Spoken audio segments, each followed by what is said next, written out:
সুপ্রভাত সবাইকে। কেমন আছো সবাই? আশা করছি তোমরা সবাই ভালো আছো। আর প্রত্যেক দিনের মতো আমিও বেশ ভালোই আছি। তবে পিঠের যন্ত্রণাটা একটু তো আছেই, যার জন্য তোমাদের সামনে হাসি মুখটা নিয়ে হাজির হলাম। যতই ব্যথা যন্ত্রণা থাকুক, যেরকমভাবে আমি আমার ফ্যামিলিকে ফেলতে পারি না, সেরকমভাবে আমি আমার ইউটিউব পরিবারের সদস্যদেরকেও তো ফেলতে পারি না, তাই না? প্রত্যেক দিন তোমাদের জন্য নতুন নতুন ভিডিও বানানোর চেষ্টা করি। আর তোমরা ভালোবেসে দেখো, জানি না দেখো কি না। যদি দেখে থাকো তাহলে লাইক তো অবশ্যই করবে, কারণ তোমাদের একটা লাইকে আমি অনেকটা মোটিভেট হই এবং নতুন নতুন ভিডিও বানাতে আগ্রহটা আমার অনেকটাই বাড়ে। তো সকাল সকাল চা দিয়েই শুরু করলাম। চাটা নিয়ে এখন ওই ঘরে চলে যাবো দুজনের জন্য 2 কাপ চা। এখন গিয়ে আগে চাটা খেয়ে নেব। আর বললামই তো পিঠের যন্ত্রণাটা অল্প একটু আছে। আর আজকে ওয়েদারটা ভীষণ খারাপ, মনে হচ্ছে পিঠের সাথে সাথে মাথাটাও ধরবে আজকে। দেখো 9:20 বাজে ঘড়িতে। অনেকটাই দেরি করে উঠেছি, কারণ পিঠটা নিয়ে উঠতে পারছিলাম না, তার জন্য বডিটাকে ঠেলে ঠুলে কোনো রকমভাবে তুলেছি। মিঠিকে স্কুলে পাঠিয়ে আবার ঘুমিয়ে পড়েছিলাম। ওর পাপা নিয়ে দিয়ে এসেছিল ওকে বাসে তুলে। চাটা খাওয়ার পর এবার ফ্রিজ থেকে মাছটা বের করে নিচ্ছি, যেটা দুপুরে রান্না হবে। তো দুপুরে রান্নার জন্য ফ্রিজ থেকে মাছটা বের করে নিচ্ছি। এটাকে অনেকক্ষণ জলে ভিজিয়ে রাখতে হবে। খুব সকাল যদি বের করে রাখতে পারতাম ভালো হতো, কিন্তু এখন অনেকটাই দেরি হয়ে গেছে। তো কি করা যাবে বলো? আমার একদম মাথা থেকে বেরিয়ে গেছে যে আজকে মাছটা রান্না করব। আর এইদিকে দেখো এবার এই যে ফুলকপিটা এনেছিল, পার্পল ফুলকপিটা, সেটাকে বের করে রাখলাম। ভাবছি এটাকে ভাপ দেব, দেখি ভাপিয়ে এটা থেকে কালার বেরোয় কি না। আমাদের তিনজনারই একটাই কোয়েশ্চেন যে এটা থেকে কি কালার বেরোবে। এখানে মেয়েটা আসার পর দেখো একটা চিপস হাতে করে নিয়ে এসেছে। ওর পাপাও ওকে কিনে দিল, কী জন্য দিল জানি না। তো ওখানে চিপস খাচ্ছে। বলছি চল ছাদে চল, কাপড়গুলা মেলে দিয়ে আসি। দেখছো ওয়েদারটা কতটা খারাপ, কিন্তু এই কাপড়গুলি না মেললে হবে না, কারণ এগুলা হচ্ছে গতকালকের কাপড় চোপড়, যেগুলো না মেলে দিলে আজকে না শুকালে হবেই না একদম, না হলে একদম ভেজা ভেজা একটা গন্ধ করবে। তো গতকালকে অনেকগুলো কাপড় হাজবেন্ড ধুয়ে দিয়েছিল, যেহেতু আমার শরীরটা অনেকটাই খারাপ ছিল, কাপড় চোপড় ধোয়াধুয়ির কথা ভাবতেও পারিনি। তার জন্য গতকালকে যতগুলো কাপড় দেখেছো সব ওই ধুয়ে দিয়েছে। আর গাঁদা ফুলগুলোর পেছনে এতটা পরিমাণে বৃষ্টি শত্রু হয়ে লেগেছে কি বলবো। যবেই গাঁদা ফুলগুলোকে তুলছি, দেখো এখন কি সুন্দর করে ফুটে আছে, কিন্তু তবেই দেখবে বৃষ্টি এসে আমার গাঁদা ফুলগুলোকে মেরে দিচ্ছে। আর আমার মেয়েটাকে দেখছো কোথায় ঢুকেছে, কিছুতে না কামড়ে দেয় ওকে। ওর কোনো ভয় ডর নেই। এই ছাদে আসলে এবার এদিকে যাবে ওদিকে যাবে, এই গাছ টানবে ওই গাছ টানবে, সেটা হচ্ছে ওর কাজ। তো দেখো অনেকগুলোই কাপড় মেলে দিলাম। আশা করছি 1-2 ঘন্টা এরকম রোদ তো আর আজকে নেই, 1-2 ঘন্টা এরকম হাওয়া পেলেই শুকিয়ে যাবে। আর এখানে ছাদে দেখো একটা ফুল ফুটেছে আজকে, কি সুন্দর গেরুয়া কালারের ফুলটা, এতটা সুন্দর। আর আজকে তো বললামই পিঠের প্রচণ্ড ব্যথা, তার জন্য সকালে আমি সকালে গপুর সেবা করতে পারিনি, কারণ মিঠি এসে গপুর সেবা করবে, আজকে আমি গপুকে সেবা দিতে পারবো না। আর এখানে গাছে প্রচুর ফুল। আর এদিকে দেখো এই ফুলকপিটাকে সেদ্ধ করতে বসিয়েছি, কিন্তু এটা থেকে কি পরিমাণে কালার বেরিয়েছে দেখেছো। প্রথম তো ফেনা উঠছিল, মনে হচ্ছিল কেউ 1 থাবা ডিটারজেন্ট পাউডার এটাতে দিয়ে দিয়েছে, এরকম লাগছিল। কিন্তু এগুলা কি খাওয়া আসলে ভালো সেটাই তো জানি না। কিন্তু এই যে ফুলকপিটাকে ভাপাচ্ছি, একটুকুও সারের গন্ধ করেনি, বিশ্বাস করো বন্ধুরা, 1 ফোঁটাও সারের গন্ধ করেনি। যথারীতি ভাতটাও বসিয়ে দিলাম, কারণ মেয়ে আসলে স্কুল থেকে ওকে খাওয়াতে হবে। আর এখানে ওইটা বসে বসে এখনও চিপসটা খাচ্ছে। ছাদ থেকে আসার পর চিপসটা এখনও শেষ করতে পারিনি। আর আমি কালকের কিছু কাপড় চোপড় যেগুলোকে গুছিয়ে নিচ্ছি, গুছিয়ে যার যার জায়গাতে তাকে তাকে রেখে দেবো। এখানে শাশুড়ি মায়ের কাপড় চোপড়ও আছে, তো ওনার কাপড় চোপড় ওনার জায়গাতে রেখে দেবো। আর এই যে আজকে স্কুল থেকে এসে এগুলা ফেলেছে, কালকে এগুলা ধুয়ে দেওয়ার চেষ্টা করব যদি শরীরটা সুস্থ থাকে। আর এখন আপাতত অনেকটাই ভালো আছি। তবে যখনই বসে থাকছি রেস্ট করছি তখন ব্যথাটা বাড়ছে। কাজ করলে কোনো ব্যথা নেই, বসে থাকলেই বাড়ে। তো সারাক্ষণই কি কাজ করা যায় বলো। তো দেখো এবার মার শাড়িটা ভাঁজ করছি, আর শাড়িটা নিয়ে আজকে আমার অনেকটা ওলটপালট লাগছিল, অনেকদিন পরে শাড়ি ভাঁজ করছিলাম তো তার জন্য। তো দেখো যতই বৃষ্টির দিন হোক, যতই ঠান্ডার দিন হোক, ঘরের বউদের তো ঘরের কাজ করতেই হবে। তার মধ্যে সবচেয়ে দরকারি কাজ হচ্ছে ঘর মোছা, বাসন ধোয়া, কাপড় কাচা। এই 3টা তো একদম এক শ্বাসেই চলে আসে, তাই না? আর যখনই একদম শরীরটা খারাপ থাকে তখন আমি কী করি, ফুল সাউন্ড দিয়ে গান চালিয়ে আমার কাজটা করতে থাকি। আর এমন একটা গান চালাই যেটাতে আমি একটু নাচতেও পারি, মানে এন্টারটেইন করে লাইফটা কাটিয়ে দিতে চাই, এন্টারটেইন করে কাজগুলো করে নিতে চাই, মানে এটা আমার খুব ভালো লাগে। আর আজকে গান চালানোর প্রশ্নই ওঠে না, মেয়ে এত সাউন্ড দিয়ে টিভি চালিয়েছে, কি বলবো, মানে একদম মাথা ধরে যাচ্ছিল আমার ওর টিভির সাউন্ডে। আর এই যে ওর জামা কাপড়গুলো এবার এখানে রেখে দিলাম, আর আমাদেরগুলো নিয়ে সোজা চলে গেলাম আলনাতে, মানে ঘরের পেছন। তারপর দেখো হালকা একটু রোদ দেখা যাচ্ছে না, এই দেখো দরজার ফাঁকে একটু রোদ এসেছে। এটা কিন্তু রোদ নয়, এর আগে অল্প বিস্তর একটু বৃষ্টি হয়ে গেছে, আবার আসবে, একটু পরেই আসবে। আর আজকে আমার শাশুড়ি মা ফোন করেছিল, মানে আমাদের গ্রামের বাড়ির এদিকে নাকি অনেক বৃষ্টি হয়েছে। কীরকম লাগে বলো তো, শীতকালে বৃষ্টি, সেটা কি নেওয়া যায়? কখনোই নেওয়া যায় না, কিন্তু হচ্ছে, এটাও মানে নিতে হচ্ছে যে শীতকালে বৃষ্টি হচ্ছে। আর আমি আজকে খুব ঝুঁকে টুকে ঘর মুছতে পারবো না, কারণ তো তোমরা জানোই বারবার এক কথা বলতে ভালোও লাগে না, কারণ পিঠের যন্ত্রণার জন্য ঝুঁকে ঘর মুছতে পারবো না। এটা সোফাটার নিচ আজকে আর মুছতে পারবো না, কালকে মুছে নেব যদি হয়ে যায় তাহলে। এবার দেখো ঘরটা মুছে, বললামই তো আমাদের তো শীতের দিনের বৃষ্টি হোক আর গরমের দিনের বৃষ্টি হোক, বৃষ্টির সময় তো আর ল্যাপ কম্বল নিয়ে পরে থাকা যাবে না, তাই না? যত তাড়াতাড়ি সংসারের কাজ কমপ্লিট করতে পারবো। এই দেখো রোদটা আবার চলেও গেছে, লক্ষ্য করেছো কি? যত তাড়াতাড়ি সংসারের কাজটা শেষ করে ফেলবো তত তাড়াতাড়ি একটু রেস্ট করার সময় পাবো, তাই না? আর এই যে মেয়েকে পড়ানো, মেয়েকে নিয়ে পড়তে বসতে হবে, তারপর অন্যান্য কাজ। মেয়েকে এখানে বসাবো, ওই দেখো সাইডে মেয়ে বসে আছে, তো মেয়েটাকে এখানে বই দিয়ে বসিয়ে দিলাম, বললাম ম্যাম আজকে ম্যামের বাড়ি আছে, তাড়াতাড়ি কমপ্লিট কর পড়াশোনাগুলো। তো এখানে নিয়ে বসেছে বেঙ্গলি, যেটা ওর একদমই মাথায় আসে না, বাঙালির বাচ্চা হয় বাংলা বোঝে না, সেটাই হচ্ছে সবচেয়ে বড় প্রবলেম। তো ওর বাংলা শিখতে আজকে সারাটা দিন লেগে গেছে, তারপর ও স্নান করবে, পুজো দেবে। আর দেখো অনেকটা পরিমাণে মানে কাজটা তোমাদের খুব স্পিডে দেখাচ্ছি, কিন্তু আমি অনেকটাই আস্তে করছি, কারণ শরীরের উপর চোটটা দিতে চাইছি না, কারণ ব্যথাটা মাত্র একটু আজকে হালকা হয়েছে, না হলে আবার কালকে থেকে আবার উঠতে পারে।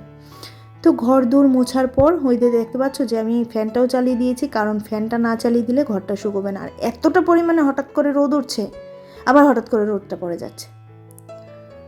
আর ওয়েদারের কথা কি বলবো, গরম লাগছে একদিকে আবার কিছু গায়ে না দিলে ঠান্ডাও লাগছে।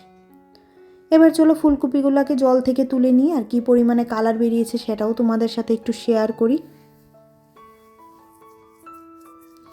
তো এই যে ফুলকপিগুলো তুলে নেওয়ার পর দেখো কালারটা একদম ডিপ পার্পল মানে কালার হয়ে গেছে। আর এই কালারটা মিঠিকেও ডেকে দেখিয়েছিলাম, কারণ ওর মনেও কোয়েশ্চেন ছিল যে মা এটার কালার কি বেরোবে।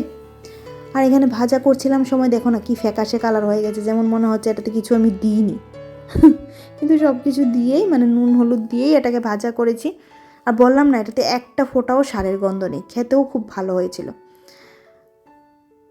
তো এখানে এই মাছটাকে এবার ঝোল করব টমেটো দিয়ে, একদম হালকা পাতলা করে ঝোল করব, আর খুব বেশি একটা তামঝাম করে ঝোল করব না।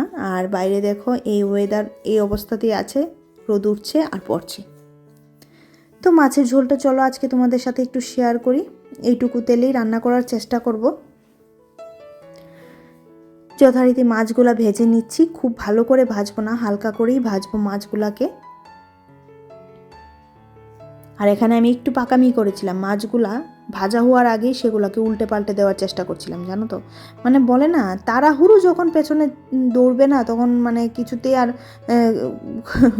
কুল কিনারা পাওয়া যায় না। এতটা তাড়াহুড়ো করে করছিলাম, তার জন্য দেখো দুখানা মাছ একটু লেগে উঠেছে।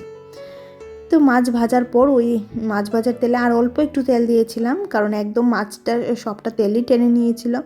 আর দেখো দিয়ে দিলাম পেঁয়াজ, আর টমেটো দিয়ে রান্না করব, তাও একটু পেঁয়াজ দিলাম, কারণ পেঁয়াজের গন্ধটা খুব ভালো লাগে টমেটোর মধ্যে। একদিন করে দেখো, জানি না তোমরা টমেটো দিয়ে পেঁয়াজ দিয়ে খাও কি না, তবে আমি একটু পেঁয়াজ দেওয়ার চেষ্টা করি। আর আজকে মুখে কিছুই টেস্ট পাচ্ছি না, মানে মুখে কিছু বোধ পাচ্ছি না, কিছু ঝালও লাগছে না, কি নুনটাও লাগছে না, কিছুই লাগছে না। কিছুটা কাঁচা পাকা টমেটো কেটে দিয়ে দিলাম, আর লঙ্কাটাও চিড়ে দিয়ে দিলাম। আর এখানে দেখো মশলাতে ছিল শুধু পেঁয়াজ বাটা আর লঙ্কা, ব্যাস এইটুকুই মশলা। এবার মশলার সাথে ভালো করে কষাবো, নুন হলুদটা দেবো। দেখো নুন হলুদ দিয়ে মশলা ভাটি ধোয়া জলটাও দিয়ে দিলাম। এখন জাস্ট ঢেকে দেবো। এটাকে ঢাকা চাপা দিয়েই রান্না করব, কারণ টমেটোটা মজলে তারপর খেতে ভালো লাগবে। আর যতই কাঁচা টমেটো হোক, একদম মিষ্টি মানে একদম টক নেই বললেই চলে, একটু মিষ্টি মিষ্টি ভাব ছিল টমেটোগুলোর মধ্যে। আসলে দেশি টমেটোগুলো হলে খুব ভালো হয়, তাই না? আর এখানে দেখো মশলাটা টেনে আসার পর দিয়ে দিলাম ঝোলটা। অনেকটাই ঝোল দেবো, এটাকে মানে ঝোল ঝোল খেতেই ভালো লাগে। আর এই তরকারিটা একদম রাত্র অবধি চলে যাবে। রাত্রে আমি আর কিছুই রান্না করব না, কারণ বেলায় বেলায় রান্না করা একদম ভালো লাগে না, জানো না তো। তো দেখো এখানে ঝোলটা ফুটে ওঠার পর এখন মাছটা দিয়ে দিলাম, আর ধনেপাতাও দিয়ে দেবো, তাহলেই নামিয়ে নেওয়া হবে আমাদের মাছের ঝোল। আর মাছের ঝোলটা খেতে অসাধারণ হয়েছিল, খুব ভালো লাগছিল খেতে।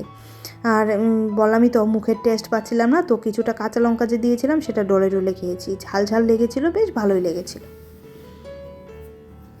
মাছের ঝোল রেডি হওয়ার পর এখন দেখো নামিয়ে নেওয়ার পালা।